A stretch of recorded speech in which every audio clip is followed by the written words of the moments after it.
आइएगा।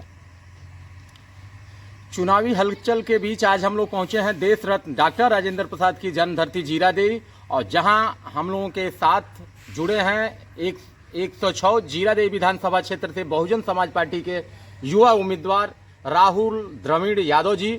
इनसे हम लोग जानेंगे यहाँ जीरादेई के लोगों का अपार स्नेह समर्थन लेकर के इन्होंने कल नामांकन दाखिल किया है। इसके बाद इन्होंने क्षेत्र में अपनी राजनीतिक पारी की शुरुआत की है।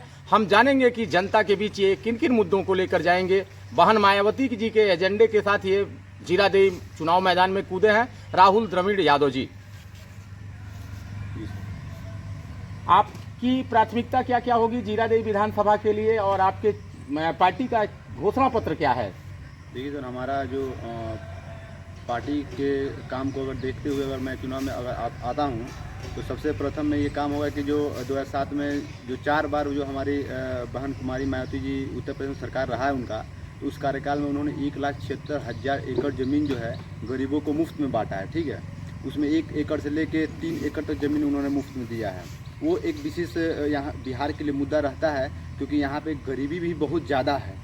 इससे यहाँ पे पालन पोषण भ्रमण जो है इन लोगों को बहुत ही मतलब कि दयनीय स्थिति में अभी के युग में चला गया है। तो अगर वो चीज़ सरकार हमारी बनती है तो उस चीज़ को हम यहाँ पे लागू करेंगे। दूसरी चीज़ ये हो जाएगी कि यहाँ पे बेरोज़गारी, और जो इस समय बेरोज़गारी जो अभी चरम सीमा पे है, उस चीज़ को ख़त्म करने का मैं पुरजोर प्रयास करूँगा। और अपने इस विधानसभा में मैं यह प्रयास करूँगा कि यहाँ के युवा वर्ग में एक ऐसा मैं मोटो तैयार कर पाऊँ कि वो लोग यहीं पे रोज़गार करें और नई चीज़ को यहाँ पे उत्पन्न करके यहीं पे रोज़गार करके भरण पोषण करने का अपना वो काम करें। राहुल जी, ये देश रत्न डॉक्टर राजेंद्र प्रसाद की धरती है और यहाँ उनकी गरिमा के अनुरूप विकास नहीं हुआ। यहाँ की सड़कें, यहाँ का अस्पताल, यहाँ शिक्षा व्यवस्था काफ़ी दयनीय स्थिति में है। ऐसे में यदि आपके ऊपर जनता ने यहाँ का विश्वास किया तो आपका इन पर क्या फोकस होगा? देखिए, मैं इसके लिए आपको बहुत बधाई देता हूँ कि आपने ये क्वेश्चन किया मुझसे। मैं डॉक्टर राजेंद्र प्रसाद जी का बहुत बड़ा फ़ैन भी हूँ और उनको मैं बहुत मानता हूँ, क्योंकि वो हमारे इस धरती से हैं जहाँ से मतलब कि अभी तक ऐसा कोई मतलब नहीं निकला उनके बाद कि इस जगह का नाम रोशन कर सके।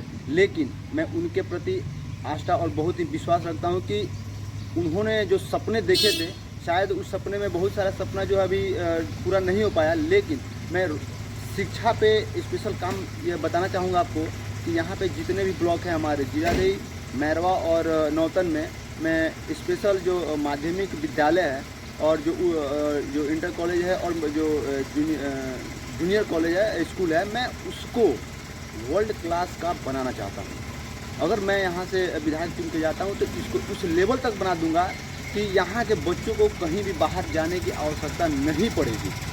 शिक्षा की जहाँ तक स्वास्थ्य सेवा की जहाँ तक बात रही, मैं आपसे ये वादा करता हूँ कि अगर मैं यहाँ से विधायक बना तो मैं नहीं बनूँगा, जीरादेई का जनता बनेगी।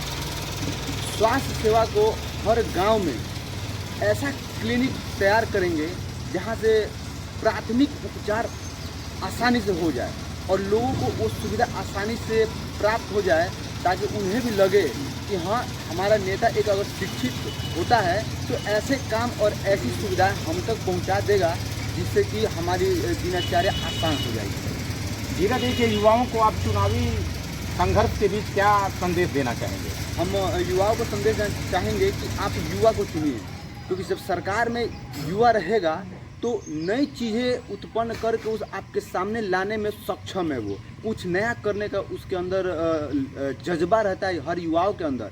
लेकिन उन कहीं ना कहीं सुविधाओं का असुविधा होने के कारण जो है वो आगे नहीं बढ़ पाते हैं। लेकिन दिक्कतें तो सबको होती है। हमारे डॉक्टर राजेंद्र प्रसाद जी को भी बहुत संघर्षों के बाद जो जिस मुकाम पर पहुँचे और जीरादेई का जो नाम उन्होंने किया वो बहुत ही गरिमाई है। तो इसके लिए युवाओं को एकजुट होके एक युवा सरकार को लाने की सख्त ज़रूरत है। चलिए, आप लोगों ने देखा, ये थे युवा नेता बहुजन समाज पार्टी से जीरादेई के प्रत्याशी हैं और इनके मन में जीरादेई को आदर्श विधानसभा के रूप में स्थापित करने का जो जज्बा है, उस जज्बे को हम सलाम करते हैं। कैमरामैन इमरान मंसूरी के साथ अशोक कुमार पांडे, आजकल भारत। सूबे में जदयू भाजपा की गठबंधन सरकार है। इस सरकार से आप कितने संतुष्ट हैं और इन सरकार के विरोध में आपके पास क्या क्या मुद्दा है? देखिए सर, हम तो आपसे ये कहना चाहेंगे कि अभी तक जितने भी कैंडिडेट एनडीए सरकार ने अभी तक तय किया है, तो मान लीजिए कि जदयू से और भाजपा गठबंधन में है, तो एक ऐसे उम्मीदवार को दे दिया गया जो कभी काम ही नहीं किया हो यहाँ पे, उस पार्टी में भी नहीं था, वो 1 महीना पहले उन्होंने ज्वाइन किया और इस समय वो अपना टिकट लेके आ गए, तो कार्यकर्ता वंचित हो गए, जो असली कार्यकर्ता थे वो वंचित हो गए। राजद और माले का गठबंधन में एक ऐसे व्यक्ति को टिकट दे दिया गया जो पिछले 5 वर्षों से जेल में है। तो आप बताइए हमको कि विकास कैसे होगा।